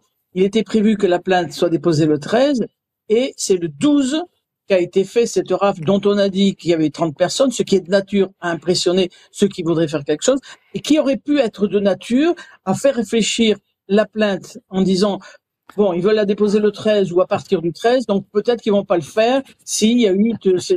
Quoi, voilà. Ça veut dire quoi? Ça veut dire que l'Élysée, cher Christian, aurait su que vous allez déposer une plainte? Bon, c'est pas impossible parce que. Comment il l'aurait su? C'est pas impossible. Moi, j'évite de. Je t'en prie, Philippe. J'évite de développer la paranoïa. Pas en même temps. Pas en même temps. Voilà. Alors, qui parle là? Quelqu'un veut parler? Bon. Moi, juste le point technique. Moi, j'étais dans le procès des écoutes téléphoniques de l'Élysée. Vous n'imaginez pas la puissance et les possibilités qu'il puisse y avoir. Je vous donne un exemple très précis. J'étais au conseil d'administration d'une école militaire. Je vois le général parce qu'on m'avait demandé, des amis, dis-moi, toi qui es dans les douanes, si j'étais mélange douane armée, s'il y a des écoutes chez nous. Donc je vois le président de l'association, qui était un ancien du transmission. C'est lui qui avait lancé le système RITA, réseau intégré de transmission de l'armée. Je lui dis, dis-moi, comment on peut savoir avec des poils à frire là s'il y a des écoutes quelque part. Il me dit, mais attends, tu rigoles ou quoi? Pourquoi tu crois que le Vatican a changé toutes les vitres? Parce qu'il y avait des écoutes téléphoniques qui se faisaient à partir de jets de capteurs d'ondes sur les vitres et c'était retranscrit. Ensuite, les gars de l'ETA, moi je suis de ce pays, ont été pris parce que ils étaient sur un parking pour pas être écoutés dans un café. C'est des canons à son qui ont intercepté les paroles et ensuite ils sont fait objet d'arrestation. Mais donc le général en question qui commandait l'association me dit, mais attends, ça m'a beaucoup surpris, j'ai pas vérifié, mais bon, il m'a dit, à partir du moment où tu as une émission électromagnétique dans la pièce où tu es, tu peux avoir des écoutes. Bon, ensuite, il y a quelque temps, la DCRI qui a employé, je l'ai vu dans un organe de presse officiel, pour l'affaire de Bismuth, vous voyez ce que je veux dire, un système spécial qui écoute des centaines, des milliers de communications dans une zone précise. Donc, techniquement, moi je dis, on peut avoir aucune confiance par rapport aux moyens d'interception. Ensuite, on m'enlèvera pas de l'idée, s'il y a des services de renseignement minimum intelligents, il fallait quand même qu'ils écoutent un petit peu ce que pouvait dire Cotten ou l'équipe qui a autour d'eux. Parce que vous savez, on est très imprudents. Les mails, ça s'intercepte très facilement, et les téléphones aussi. Donc, c'est pas impossible qu'il y ait eu ça. Voilà. Tu voulais rebondir, cher Lionel? Oui, alors, j'ai au moins deux choses à dire pour l'instant. Vas-y. Et alors, en plus, faut pas me prendre pour un rigolo parce que je suis brigitologue, puisque la dernière fois que j'étais venu ici, c'était le 18 octobre, je crois. J'avais dit comme ça en une phrase très brève, j'avais lancé un scoop que dans le Jérusalem Post, le palmarès annuel des Juifs les plus influents du monde du Jérusalem Post, le numéro 1 était Doug Emhoff, je sais pas si tu t'en souviens, oui. Et qui est le mari de Kamala Harris. Donc c'était quand même une information importante. Le général de la Ward l'a repris un mois après exactement, vers le 20 novembre de la même année. Au micro de Nicolas Stocker sur GPTV le matin, et il a présenté ça comme un scoop. Donc j'étais heureux d'avoir lancé un scoop un mois avant le général de la Ward, mais bon, on prend pour un brigitologue. Alors justement, comme on a parlé d'Israël, je voudrais très brièvement revenir avec notre ami Stéphane, à qui je demande de montrer les deux documents rapidement que j'ai sur ce qu'a dit Christian au début, c'est-à-dire il y a effectivement une campagne... C'est aussi dans la plainte. Je le précise. Alors, c'est évoqué dans la plainte, justement, et je voudrais, pour éviter d'être pris pour un imbécile par des journalistes qui ne font pas leur travail, j'ai mis deux captures d'écran de sites internet d'Israël. Ici, un site en hébreu, voilà, avec cette campagne qui a été affichée. Vous pouvez voir, donc c'est sur un site en hébreu, le site de l'agence de presse TBWA qui a diligenté cette campagne de presse. Donc voilà, président Macron, que feriez-vous si Jean-Michel est pris en otage? Donc qui est Jean-Michel, hein? On en avait déjà parlé, mais on sait que Jean-Michel, c'est aussi le nom du père d'Emmanuel Macron, mais aussi d'autre part qui s'entend pas très bien. Donc et lui-même s'appelle Emmanuel Jean-Michel voilà. Macron. Tu avais ironisé sur le nom de Jean-Michel dans la famille. Donc voilà. Mais en tout cas, là, il y a quelque chose qui peut donner lieu à enquête. Qu'est-ce qui fait qu'aucun journaliste, et il y avait une autre capture d'écran, voilà, tu l'as montré, voilà, très bien. Donc il y a deux captures d'écran, donc c'est vérifiable. Donc comment se fait-il qu'aucun journaliste avec une carte de presse ne décroche son téléphone pour joindre cette agence de presse et leur demander pour quelle raison, qui est ce Jean-Michel, qu'est-ce qu'ils avaient derrière la tête? Mais peut-être un juge pourra-t-il le faire, puisque les journalistes sont incapables de le faire. Donc ça, c'est une première chose que je voulais dire. Et une deuxième chose, c'est, est-ce que vous connaissez la fenêtre d'Overton? Oui. Alors la fenêtre d'Overton, c'est une notion qui a été lancée par un psychologue social. C'est une théorie qui fait que quand on veut lancer une nouveauté dans le domaine politique ou social, on commence par quelque chose qui est vécu comme impossible par la majorité de la population, et on doit arriver, en disons une vingtaine d'années, l'espace d'une génération, à transformer ce qui est impensable, radical, infaisable, en quelque chose qui devient populaire et qui finalement est acté comme une politique publique. Enfin, il y a une loi, voilà. On peut parler du mariage gay, l'avortement, etc. Voilà, on a connu, nous, sur notre vie, voilà, un moment où c'était impossible et un moment où c'est acté. Et ce qui est effarant dans ce canard sans tête que je perçois à l'Élysée, c'est que, et dans les médias qui soutiennent l'Élysée, les médias subventionnés par l'Élysée, comme Le Monde, c'est que ils sont dans la contradiction permanente. C'est-à-dire que dans l'article du Monde, donc je relis, une intox insensée, donc insensée, qui n'a pas de sens, et puis elle est extravagante, cette infox, avec les tas d'insultes que ces gens savent utiliser. mais alors, si c'est insensé, on a vraiment un paradoxe dans cette fenêtre d'Overton. C'est-à-dire que Madame Brigitte, avec ses petits copains qu'elle nomme dans les écoles, elle n'a pas un jour où elle ne promeuve la transidentité, avec la HAS, vous savez, vous en avez parlé, que voilà, dès 16 ans, on peut changer de sexe, c'est pris en charge à 100% par l'État, etc. Donc, être transsexuel, selon cette équipe-là, selon la Macronie, c'est la plus belle des choses qui puissent être. Donc, on a une contradiction totale dans cette fenêtre d'Overton. D'un côté, c'est insensé, et de l'autre côté, c'est la plus belle chose possible, et on veut financer tous les gamins qui veulent changer de sexe. Donc ça va pas. Alors, cette fenêtre d'Overton, elle est ni ouverte ni fermée, elle est dilatée comme jamais, là. Pour reprendre les propos de Bruno Le Maire. Hein. Les gens ne le voient pas, mais je suis mort de rire parce que on me met un truc, là, hors antenne. J'aimerais bien qu'on nous le montre. Ah. Voilà. Bon. Alors ça, alors ça vraiment. Alors ça c'est fin, ça. Ça c'est notre équipe off que l'Élysée ne saura jamais identifier, qui nous a fourni ce visuel. C'est la bribite de l'événement, la bête de l'événement ou la bite de l'événement. Voilà, qui va révolutionner. On enlève parce que c'est vraiment. Oui. C'est vraiment pas très. Ça fait référence quand même à une citation d'un livre de Madame Bachelot, hein, puisque Madame Macron voulait ériger sur Notre-Dame un sexe érigé entouré à sa base de boules en or. Je cite les grands auteurs. Hein. Je cite Madame la ministre de la Culture, Roselyne Bachelot. Donc là aussi, ça me met à couvert d'être réveillé à 6h du matin, je crois. Ouais. Pour moi, quelque part, dans toute cette histoire, on a beaucoup de souffrance de part et d'autre.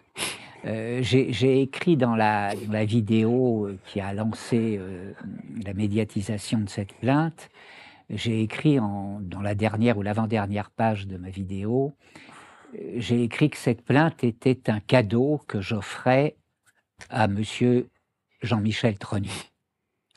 On a là un homme qui va avoir dans 2 mois 80 ans, qui est en train de marcher d'un bon pas vers une mort inéluctable, peut-être dans 10 ans, peut-être dans 20 ans, peu m'importe, mais qui est enfermé dans un mensonge. Mourir dans le mensonge, de mon point de vue, c'est une forme de malédiction pour l'âme d'un être humain. Vous savez, lorsqu'un enfant est pris la main dans un pot de confiture, il est capable d'argumenter pendant de longs moments, parfois plusieurs jours, ou voire plusieurs semaines, « Non, je n'avais pas la main dans le pot de confiture. » D'ailleurs, il n'y avait pas de confiture dans le pot. Et d'ailleurs, il n'y avait pas de pot non plus. Et je n'ai même pas de main pour mettre la main dans le pot de confiture. Et nous avons affaire à ce genre de phénomène où un individu va s'enfermer dans un mensonge dont il ne va pas être capable de sortir, ce qui ne va pas l'empêcher de faire des lapsus. Et là, je vais en venir à des choses aussi complémentaires dans le faisceau de preuves, qui sont des lapsus faits par Monsieur Jean-Michel Trogneux, usurpant l'identité de sa sœur Brigitte Macron. On a une phrase qui est sortie un jour dans une interview de cette personne qui usurpe la fonction d'épouse du président de la République, puisque le mariage est illégal. Nous avons une phrase qui est toute simple, entre 2 points, 4 mots, « Je suis mon frère ». Moi, j'ai 2 sœurs, je n'imagine pas un seul instant que mon cerveau puisse fabriquer cette phrase et l'exprimer en disant « je suis ma sœur ». Ça n'a pas de sens. Par contre, pour quelqu'un dans la situation de Jean-Michel Trogneux usurpant l'identité de sa sœur, prononcer cette phrase « je suis mon frère », c'est ce que le psychologue de base, y compris au Café du Commerce, va appeler un lapsus. Il y a bien une partie d'elle qui exprime cela et qui donne sa vérité. Qu'est-ce que ça signifie justement en psychologie de dire une chose pareille ? Ça pourrait être interprété comme une forme d'appel au secours. Ce qui a motivé d'ailleurs ce que j'ai écrit à la fin de ma plainte, je vous offre le cadeau d'une forme de libération du mensonge. Et c'est pas seulement libérer Monsieur Jean-Michel Trogneux du mensonge, c'est aussi libérer le pays tout entier. Parce que cette histoire-là, c'est une tumeur, en 2 mots, qui pollue l'intégralité de la vie politique, sociale, économique, sanitaire du pays depuis 2020. Le pays est totalement pollué par des métastases d'une tumeur qui est le mensonge suprême tout en haut de l'État, où on nous raconte une blague à propos du couple, de ce couple que j'appelle un couple maudit ou un couple infernal, qui a été décrit par un psychiatre italien, en tout cas celui que je ne nommerai pas, comme un psychopathe, et on voit bien dans ses comportements débordants, débridés, à quantité de points de vue depuis 4 ou 5 ans. Appel au secours, on a d'autres appels au secours, à d'autres endroits. On a des photos qui font hurler de rire certains, que moi, quelque part, je trouve terrifiantes. Je fais référence à ces 2 photos, l'une où l'on a celui qui se présente sous le nom de Brigitte Macron en robe blanche, avec 2 seins décalés de 15 cm. Et puis cette autre photo où il se présente avec un costume gris à rayures, où là encore on a un sein qui se balade quasiment sous le bras, quoi. Alors qu'il a les moyens de s'offrir des prothèses qui tiennent, non? C'est vrai. Comment pouvait-il ne pas savoir qu'il était en train de se balader avec un sein qui tombait? J'arrive pas à comprendre ça. Et puis on a cette fameuse dernière photo de cet été qui a fait tellement rire tellement de gens et qui a été vue par des millions d'internautes tout autour de la planète. Tout autour de la planète. Enfin, c'est une blague. C'est une blague, la photo du maillot de bain bleu sur ce bateau. Alors, est-ce que c'est un lapsus? Est-ce que c'est un appel au secours? Est-ce que c'est une forme de provocation sur le principe? Qu'est-ce que vous en concluez, vous, en tant que Je parlais de ça avec une psychanalyste. Psychosociologue. Je ne suis pas du tout, moi, de culture psychanalytique. J'ai fait quantité d'autres choses en termes de psychologie. Je ne suis pas psychanalyste du tout, mais j'ai quand même un peu de fond culturel sorti de la psychanalyse. Je parlais avec une psychanalyste, en plus passionnée de psychogénéalogie, et nous sommes effectivement arrivés tous les deux à la même conclusion. Nous étions tout à fait d'accord. On a un mélange de lapsus, d'appel au secours, de provocation. Sur le principe, j'ai bien envie d'emmerder les non-vaccinés, c'est le même principe. Je vous montre que j'ai un appareil génital masculin sous mon maillot de bain bleu, et je vous emmerde. Mais en même temps, il y a tellement de souffrance dans cette histoire. Aussi, oui. Pour moi, il y a beaucoup de souffrance, comme il y a tellement de souffrance dans ce pays, tellement de morts liées à... Donc on a un couple qui souffre et qui fait souffrir. Et qui fait souffrir. Et vous, le but de votre plainte, c'est c'est d'empêcher cette souffrance. C'est de percer l'abcès. Voilà. On a un abcès, on a... Cette plainte est là pour faire le bien, en fait. C'est un coup de scalpel qui est donné maintenant, parce que nous ne reviendrons pas en arrière. C'est-à-dire que je peux me faire assassiner demain matin, je peux avoir 3 policiers ou gendarmes derrière ma porte, mais manque de chance, j'ai un bug dans le cerveau, ces gens-là ne me font pas peur. Alors c'est sûr que si je me retrouve avec un revolver sur la... Pourquoi vous dites ça? Vous avez été menacé? Non, pas aujourd'hui, pas encore. Je suspecte que ça pourrait arriver. J'ai connu ça dans le passé, parce que j'ai un lourd passé de garçon qui fait éboueur dans les poubelles d'État pleines de sang et d'argent. Je fais référence là à de vieilles histoires, comme le retour d'un certain Didier Schuller, qui a été organisé dans ma cuisine. Puis l'ordre du Temple solaire aussi. Le dossier de l'ordre du Temple solaire, qui est encore une autre histoire de sang et d'argent. Et vous viendrez nous le raconter ici. Je tiens à ce que vous veniez raconter ça. Si vous voulez, quand vous voulez. J'y tiens. Hein. Pour moi, c'est une vieille histoire. Mais pas si vieille que ça. Et je pense qu'il y a encore des têtes qui sont encore présentes. Il y en a beaucoup qui sont morts. Mais pas tant que ça. Principal auteur qui m'intéressait beaucoup à l'époque, il est quand même décédé maintenant. Mais bon, on pourra à l'occasion, nous égarons pas. C'est une terrible histoire. Mais bon, Je pense qu'on saura la vérité là-dessus dans 20 ans, à titre d'archive, parce que c'est comme ça que ça se passe dans ce pays, les grandes poubelles. Donc, si vous voulez, à une époque, j'ai eu des menaces. À l'époque de l'affaire Schuller, à l'époque où je travaillais sur le dossier. Et là, aujourd'hui, non, pas encore. Là, non, pas encore. Et puis, j'ai des anges qui me protègent bien. Vous savez, je suis mort sur la plage en 2011 d'un arrêt cardiaque, ressuscité grâce à la fée électricité et à quelques médecins compétents dans un camion de pompiers et un hélicoptère. Donc, qu'est-ce que vous voulez qu'il m'arrive de pire que remourir une deuxième fois? Donc, je les emmerde. Bravo à vous. Je peux rien dire d'autre. Bravo. Bravo, cher monsieur Cotten. Tu voulais rajouter quelque chose. Je sens que tu as envie de parler.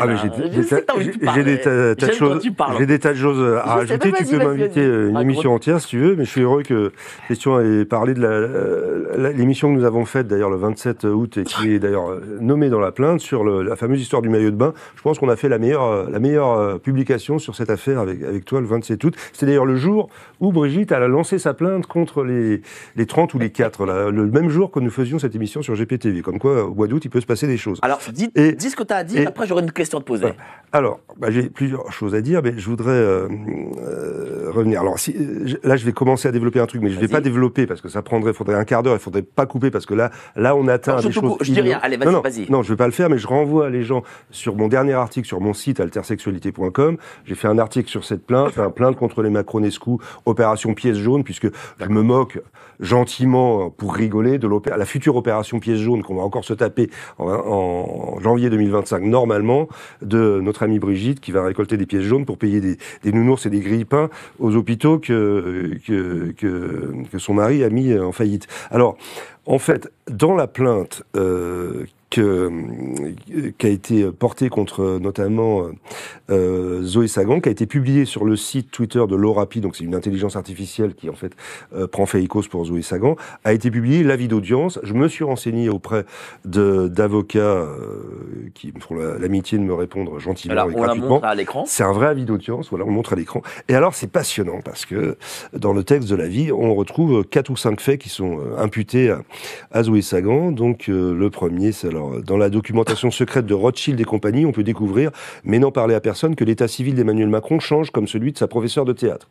Donc dans mon article sur intersexualité.com, vous pourrez trouver les 2 documents un indicateur que je ne nommerai pas m'a fourni. Et donc, effectivement, sur ces 2 documents de Rothschild, on voit qu'Emmanuel est sur un document en 2011, le 23 août 2011, né à Paris, et que dans l'autre document du 18 juillet 2012, il est né à Amiens.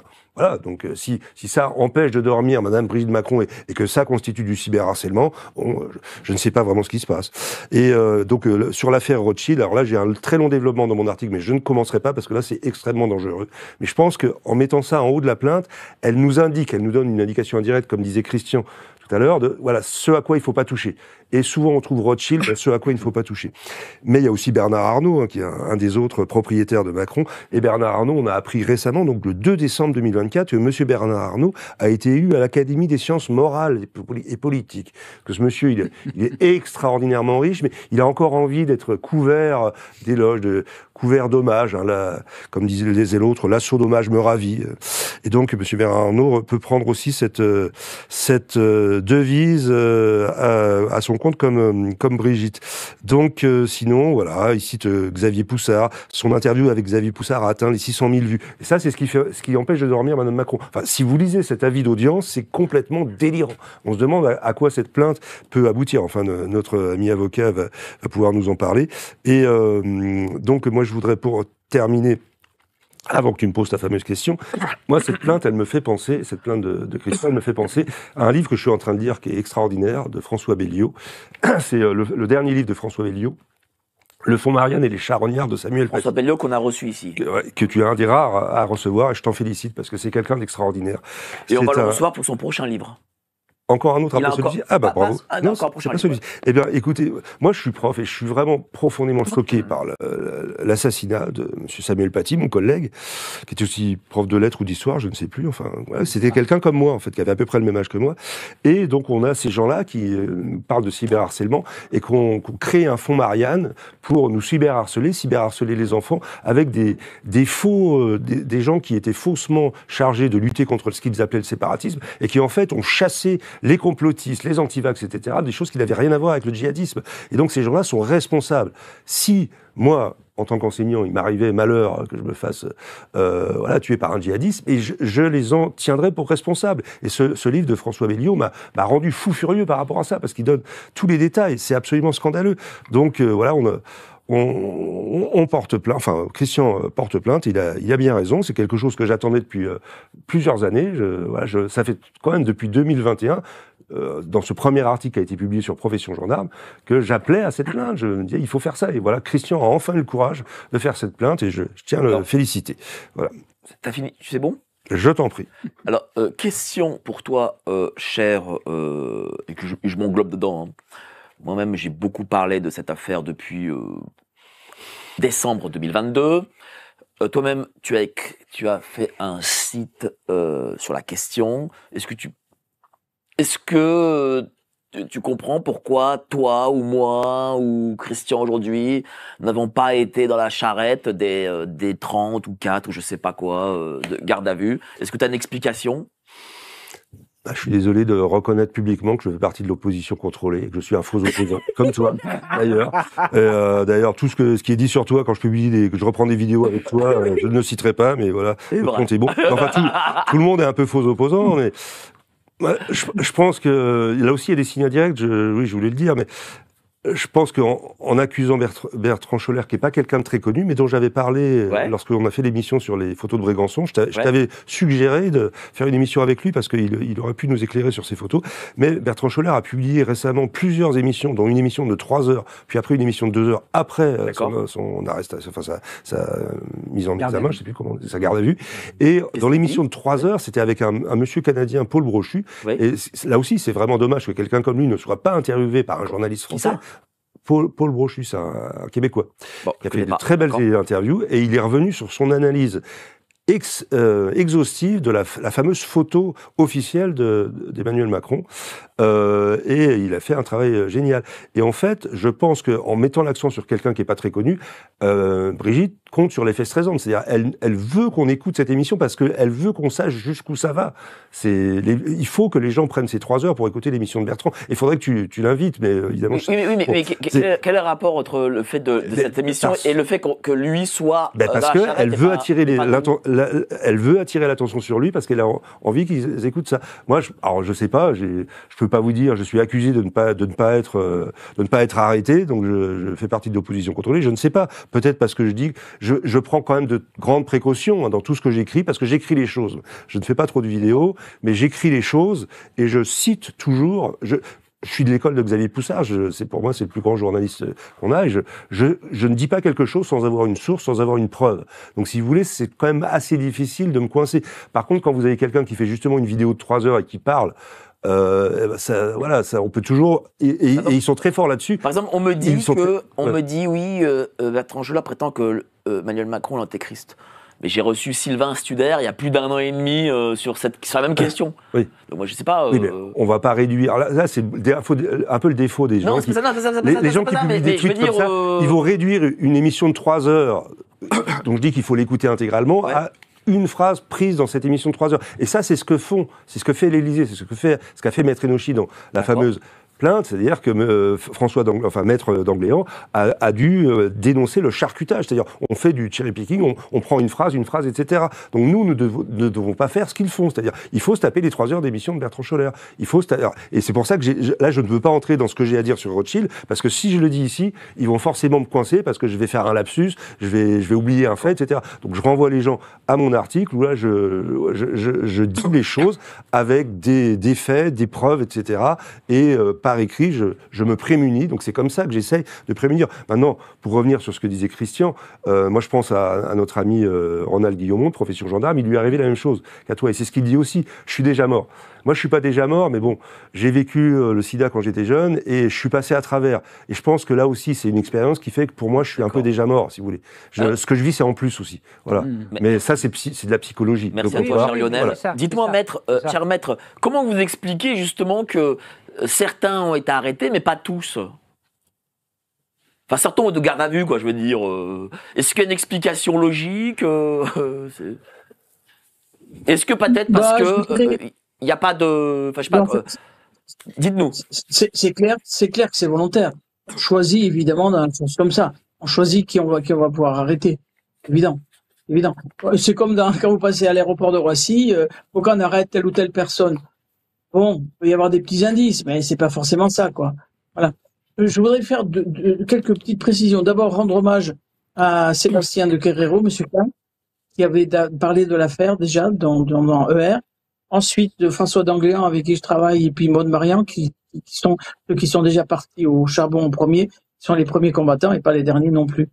Ensuite, au niveau de la recevabilité de la plainte, c'est là que les juristes français qui sont opposés sur le principe vont pouvoir batailler. C'est-à-dire que il y a un principe qui dit nul ne plaide par procureur. On peut pas plaider pour une autre personne. Donc là, quel est le dommage que subit personnellement Christian Cotten? C'est là que je rends hommage. Je fais beaucoup d'hommages, mais pourquoi pas hommage à son intelligence, parce que il le met, il le sort. C'est l'atteinte aux intérêts fondamentaux de la nation, avec tout ce qui en découle. Voilà. Donc ça va être une bataille. Si vous permettez que je fasse une petite précision aussi. Allez-y. Là, c'est là qu'on va voir ce qui se passe. C'est parce que il y a plusieurs maisons plusieurs maisons dans la demeure du père. C'est-à-dire qu'au pouvoir politique, on le voit surtout dans le contexte actuel. Que va faire le procureur de la République? Est-ce qu'il va faire un refus d'informer? C'est important qu'il le sache, et je rends hommage à vous, là. Qu'il sache que on a ce qu'il faut pour aller plus loin. Vous connaissez la phrase, là, ami, si tu sors, un ami sort de l'ombre à ta place. Je fais une petite parenthèse. On est un petit peu pareil, asinus, asinum frequat, l'âne fréquente l'âne. Moi, j'ai déjà reçu l'extrême onction, et le curé qui m'a donné l'extrême onction m'a dit, vous jouez au chat et la souris avec la mort, mais vous savez qui c'est qui gagne. Bon, alors, quand on a vécu des expériences comme ça, il faut bien mourir un jour, voilà. Et donc, on a cette question de la recevabilité qui va être très importante pour savoir, est-ce que ça va pouvoir continuer? Est-ce que le procureur va rendre, parce que vous savez que les procureurs de la République, surtout dans le contexte actuel des nouveaux gouvernements, on a un nouveau ministre de la Justice. Vous savez que le procureur de la République, du jour au lendemain, il peut être viré, ce qui n'est pas le cas des juges du siège, des juges qui jugent dans les tribunaux proprement dit. Mais, comme disait Bernard Méry, mon ami avocat, qui avait fait un livre très important d'ailleurs, il disait, l'homme le plus important de France, c'est pas comme disait Bonaparte, le juge d'instruction, c'est le procureur. Parce que c'est lui qui est toujours au début de l'enquête.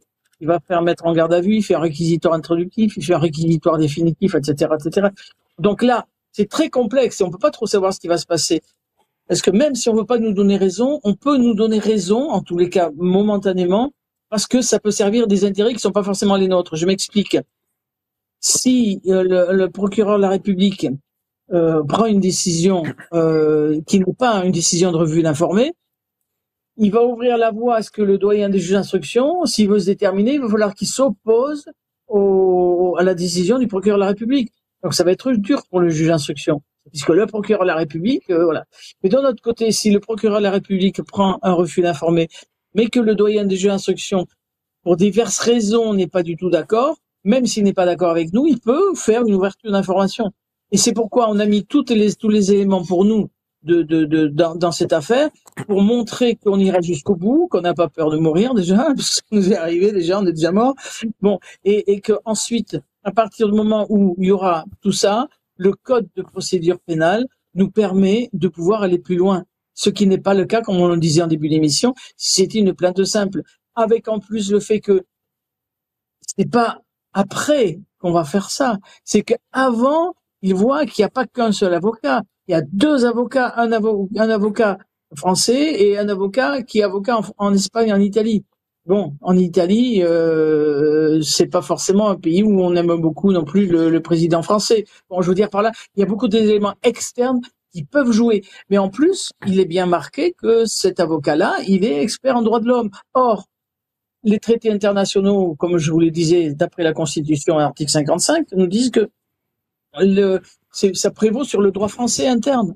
Donc ça veut dire quoi? Ça veut dire que si on n'est pas content, on a déjà la procédure qui permet de faire des recours, à la différence que si c'était que chez le procureur.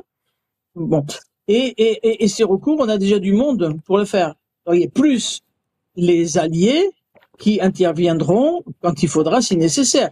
François d'Angléan et Maître Maud Marian, ils sont pas là maintenant, ils ont été ailleurs, mais ça comme quand on relève les troupes. Vous voyez, il y a des partants qui sont partis, mais qui peuvent revenir à tout moment. Et rappelez-vous ce que disait Benjamin Disraeli, qui était le premier ministre de la reine Victoria d'Angleterre. Comptez l'argent pour rien. Comptez le pouvoir pour rien. Si vous avez la presse, vous avez tout. Et la presse, c'est vous, là, vous voyez. Merci à vous, cher maître. Merci, cher Christian. Comment justement vous soutenir? Qu'est-ce qu'on peut faire, nous, les gens qui nous regardent? 13 100 personnes nous regardent, donc dites en même temps. Donc qu'est-ce qu'on peut faire? Beaucoup de citoyens, électeurs, internautes ont parfaitement compris l'intérêt de cette plainte. D'autres n'ont pas compris, mais ça c'est banal. Bon, enfin, je veux dire. C'est pas grave. Alors qu'est-ce qu'on peut faire? Ceux qui ont compris et qui pensent qu'il est utile de la soutenir, bien, nous leur disons simplement, pour le moment, faites-vous enregistrer. Comment on se fait enregistrer? C'est très simple, sur Hello Asso, vous faites fin de partie pour Jean-Michel, c'est le nom de la plainte. Hello Asso, fin de partie pour Jean-Michel. Et Google va vous donner le lien de Hello Asso. D'accord. Et là, vous vous enregistrez, vous versez 1 euro ou 150 si vous avez les moyens de le faire, mais 1 euro vous permet de vous enregistrer. Nous, ce que nous souhaitons, c'est qu'il y ait 20 000 personnes ou 30 000 personnes qui s'enregistrent, voire plus. C'est un peu le principe d'une pétition. On ne l'a pas mis sur un site de pétition, on l'a mis sur Hello Asso parce que notre ami Laurent Chrétien-Marquet, qui gère cela, a l'habitude de s'en servir. Enregistrez-vous, puis nous, notre engagement pour l'instant, c'est simplement de leur dire, nous allons vous tenir au courant par courriel, régulièrement, de l'évolution. Est-ce que ça permet aux gens de... Alors voilà, Hello Asso, Association Résistance, voilà, c'est dessus. Je salue... bravo, alors là, notre réalisateur aujourd'hui, il est au top. Hein. Bravo à la réalisation. Mais du coup quoi, les gens, ils s'inscrivent partie civile? Qu'est-ce que ça fait? Non, ils ne s'inscrivent pas partie civile. Ils s'inscrivent simplement en soutien de la démarche, en soutien de la plainte. Parce que si je leur demandais ou leur proposais de s'inscrire comme partie civile, le juge d'instruction est en droit de leur demander une consignation. D'accord, ok. Donc on a préféré volontairement limiter le nombre de parties civiles à une personne. Et ça crée une plainte collective? Pas vraiment. Oui. Mais sur un plan purement psychologique, ça y ressemble. Que nous maître nous explique. Pour une minute s'il vous plaît, parce qu'on doit finir. Ok, on va faire très vite. Donc, il y a deux possibilités quand il y a une plainte existante, ce qu'il y avait dans le cas des écoutes téléphoniques de l'Élysée. Soit vous faites une plainte par voie d'action, c'est-à-dire vous écrivez au juge d'instruction qui va joindre toutes les plaintes, mais il faut verser une consignation. Soit vous faites une plainte par voie d'intervention, et là, il faut aller... Alors, on n'a pas entendu. Répétez. Ça a coupé. Ça a coupé. Au mauvais moment. Allez-y. Ça coupe. Alors là, on vous entend plus. Alors là, je sais pas ce qui se passe. C'est un coup de l'Élysée. Alors, ce que je vais l'aider. Bon, allez-y. Ce que Philippe allait expliquer, c'est que par voie d'intervention, il faut l'autorisation du procureur. D'accord. Ce qui fait que ça bloque pas mal de choses. Ça bloque pas mal de choses. Bon, merci, cher Christian. Voilà, allez sur helloasso.com. Voilà, on vous montre le visuel. Allez-y, soutenez notre ami Christian Cotten. Et enfin, Lionel, où est-ce qu'on peut te suivre? Oui, sur altersexualité.com et sur la chaîne Crotte-Bunker Perruque Jaune ou la chaîne Crotte-Bunker Lionel Labosse avec quelques vidéos, etc. Et les fils Telegram, donc Perruque Jaune et Lionel Labosse, Canal Public. Voilà. Et tu fais des choses encore dans des événements Pas trop en ce moment. Non. J'attends qu'un éditeur daigne trouver intéressant de vendre à 400 000 exemplaires un livre sur Brigitte Macron que je pourrais faire. Un manuscrit tous mes articles repris pourraient faire ça, mais bon, apparemment, on publie des tas de gens qui n'ont pas grand-chose à dire, mais je ne trouve pas d'éditeur. Peut-être parce que je fais partie de l'opposition contrôlée, mais moi, je ne trouve pas d'éditeur. C'est-à-dire que tu cherches, mais je ne savais pas que tu cherchais un éditeur. Tu me l'as dit, l'autre fois, tu m'as présenté un éditeur dont on ne citera pas le nom, mais voilà, ça ne donne rien. Et bizarrement, quand j'écris un article sur Brigitte Macron, je fais 300 000 lecteurs sur Profession Gendarme, mais aucun éditeur ne veut vendre à 10, 20, 30 000, 40 000 exemplaires un livre. C'est-à-dire que tous les articles de ton site, si on les réunit, on peut très bien faire un livre. Tu veux en faire un bouquin. Et voilà, ensuite je suis écrivain, je suis prof de lettres avec tous les diplômes et les titres honorifiques que d'ailleurs Madame Macron n'a pas, mais je sais écrire, je sais parler, etc. Qu'elle n'a pas. Je ne dirai rien. Je ne dirai aucun détail, tu ne me coinceras pas, je ne veux pas qu'on me réveille à 6h du matin. T'as bien raison. On peut juste rajouter que les personnes qui veulent le texte de la plainte vont le trouver sur Twitter, Cotten Paul Vie, je crois. Paul Vie, c'est condensation d'une association que j'ai créée il y a 30 ans de ça en arrière. Cotten Paul Vie, ça c'est sur Twitter. Et puis sur YouTube. Bon, vous êtes là, de toute façon, on vous a mis votre adresse. Voilà, c'est ça. Et puis sur Twitter, et sur YouTube, Christian Cotten 1953. Voilà. On trouve la plainte, on trouve les liens vers un drive Google avec le fichier intégral de la plainte complète. Les pièces jointes également sont indiquées. Enfin, merci à vous, les amis. Merci beaucoup. Je salue la technique parce que ce soir, elle était vraiment au top, aux petits oignons, comme rarement, là, franchement, bravo. Parce que c'était pas simple avec la visio, où ça ne marchait pas, ça ne fonctionnait pas très bien. Merci à vous, cher maître, merci Christian, merci Lionel. Merci à vous d'avoir été si nombreux, plus de 13 300 en même temps. Merci vraiment de votre confiance. N'oubliez pas, vous adhérez au Club Géopolitique Profonde, vous cliquez sur le lien ci-dessous, 7 jours d'essai gratuit. Demain matin, 7h, la matinale, évidemment. Oui, il ne faut pas avoir peur, mais 7h, la matinale, Raphaël et Nicolas Stocker. Et moi, je vous retrouve à 12h30 en face caméra. Allez, salut, ciao.